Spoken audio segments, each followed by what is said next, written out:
Hi అండి. అందరూ ఎలా ఉన్నారు? బాగున్నారా? ఈరోజైతే పప్పు నానబెట్టకుండా, పిండి రుబ్బకుండా ఇన్‌స్టంట్‌గా గారెలు ఏ విధంగా ప్రిపేర్ చేసేసుకోవాలో చూపిస్తానండి. టేస్ట్ అయితే చాలా బాగుంటది. ఈ రెసిపీ అనేది మార్నింగ్ టిఫిన్‌గా కానీ, ఈవినింగ్ స్నాక్స్‌గా కానీ ప్రిపేర్ చేసేసుకొని తినేయొచ్చండి. చాలా టేస్ట్‌గా ఉంటది. పిల్లలకు కూడా ఒకసారి అయితే చేసి పెట్టండి. వాళ్ళు కూడా ఇష్టంగా అయితే తినేసేస్తారు. ఇంకా ఆలస్యం లేకుండా దీనిని ఏ విధంగా ప్రిపేర్ చేసేసుకోవాలో చూసేద్దాం. ముందుగా ఒక బౌల్‌ని తీసుకొని దాంట్లోకి 1 కప్పు వరకు బియ్యపిండి వేసుకోవాలండి.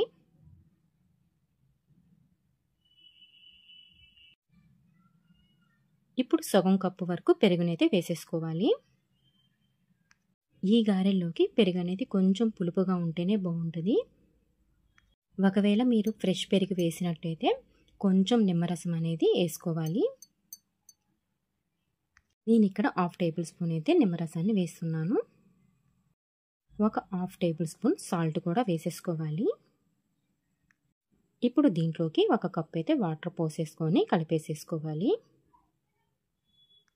మనం ఏ కప్పుతో బియ్యపిండి తీసుకున్నామో అదే కప్పుతో వాటర్ అయితే సరిపోతుందండి. ఉండలు ఏమీ లేకుండా మంచిగా అయితే ఈ విధంగా కలిపేసేసుకోవాలి. నేను వీడియోలో చూపిస్తున్న విధంగా పిండినైతే కలిపేసేసుకోవాలి.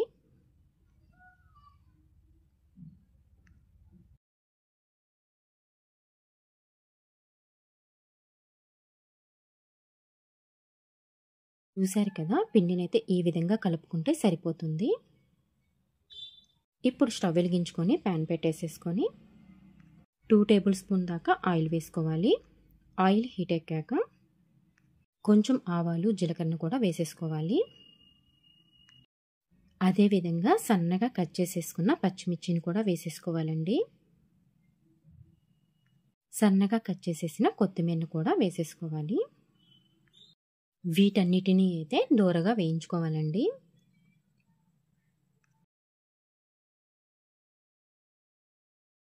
ఇప్పుడు మనం సన్నగా కట్ చేసేసుకున్న ఆనియన్స్ ముక్కలను కూడా వేసేసుకొని ఒకసారి అయితే కలిపేసేసుకోవాలి. ఆనియన్స్ ముక్కలు అనేది బాగా వేగాల్సిన అవసరం లేదండి, కొంచెం వేగితే సరిపోతుంది.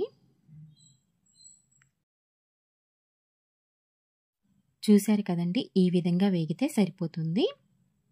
ఇప్పుడు దీంట్లోకి మనం ముందుగా ప్రిపేర్ చేసేసుకున్న బియ్యపిండి మిశ్రమాన్ని కూడా వేసేసుకొని ఒకసారి అయితే కలిపేసేసుకోవాలి. మంటని లో టు మీడియం ఫ్లేమ్లో అడ్జస్ట్ చేసుకుంటూ కలుపుతూ ఉండాలి, లేకపోతే అడుగంటిద్దండి. ఈ బియ్యపిండి మిశ్రమం అనేది గట్టిపడేంత వరకు కలుపుతూనే ఉండాలి.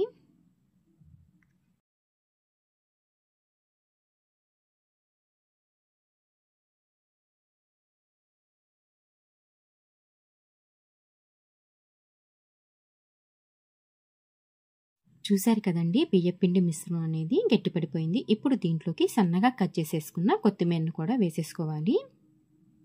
కొత్తిమీరను కూడా వేసుకున్నాక ఒకసారి అయితే కలిపేసేసుకోవాలి.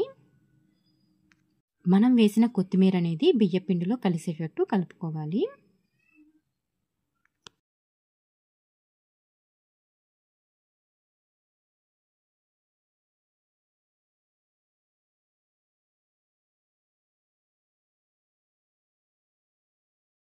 ఈ విధంగా కలిపేసుకున్న తర్వాత స్టవ్ అయితే ఆపేసేసుకొని ఆరబెట్టేసుకోవాలండి. పిండి అయితే ఆరిన తర్వాత ఇప్పుడు నేను వీడియోలో చూపిస్తున్న విధంగా చేతితో అయితే కలిపేసుకోవాలి. ఈ పిండిని మనం ఎంత బాగా కలుపుతామో అంత బాగా గారెలు అయితే వస్తాయండి. పిండిని అయితే ఈ విధంగా కలిపిన తర్వాత చేతికి ఆయిల్ని అప్లై చేసుకొని చిన్న ముద్దగా తీసుకొని రౌండ్ బాల్గా చేసుకొని మనం గారెలు ఏ విధంగా ప్రెస్ చేసుకుంటామో ఆ విధంగా అయితే ప్రెస్ చేసుకోవాలి.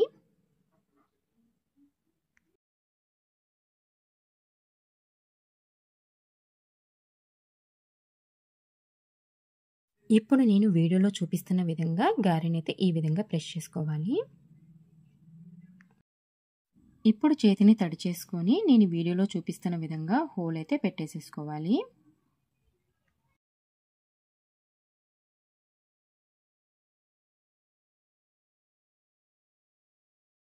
ఈ విధంగా అన్ని గారెలను అయితే నొక్కేసేసుకొని పెట్టేసేసుకోవాలి.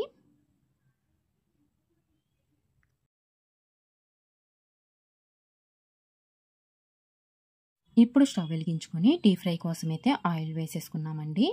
ఆయిల్ బాగా హీట్ ఎక్కాక ఒకదాని తర్వాత ఒకటి ఈ విధంగా గారెలు అయితే వేసేసుకోవాలి. మంటని మరీ సిమ్లో కాకుండా మరీ హైలో కాకుండా మీడియం ఫ్లేమ్లో పెట్టేసుకొని ఈ విధంగా గారెలను అయితే ఫ్రై చేసేసుకోవాలి. మంటని సిమ్లో పెట్టడం వల్ల నూనె అయితే బాగా పీల్చిద్దండి. మంటని హైలో పెట్టడం వల్ల గారె అయితే లోపల పిండి పిండిగానే ఉంటుందండి. అందుకని చెప్పేసి మీడియం ఫ్లేమ్లో పెట్టేసేసుకొని గారెలు డీప్ ఫ్రై చేసేసుకోవాలండి. ఈ విధంగా 2 సైడ్స్ అయితే టర్న్ చేసుకుంటూ గారెలు ఫ్రై చేసేసుకోవాలి. ఈ గారెల్ని గోల్డెన్ బ్రౌన్ కలర్ వచ్చేంత వరకు ఫ్రై చేసేసుకోవాలి.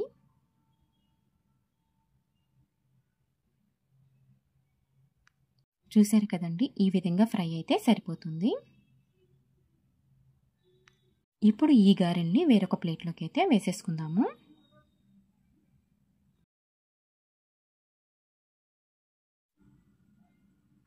అదేవిధంగా ఇప్పుడు అన్ని గారెలను అయితే వేసేసుకుందాము. ఎక్కువ టైం కూడా పట్టదండి. అప్పటికప్పుడు ఇన్స్టెంట్గా ఈజీగా అయితే ఈ గారెలను అయితే ప్రిపేర్ చేసేసుకోవచ్చు. టేస్ట్ అయితే చాలా బాగుంటుంది. కూడా ఒకసారి అయితే ట్రై చేయండి. ఎలా వచ్చినాయో నాకైతే కామెంట్ చేయండి. పిల్లలు కూడా చాలా ఇష్టంగా అయితే తింటారు.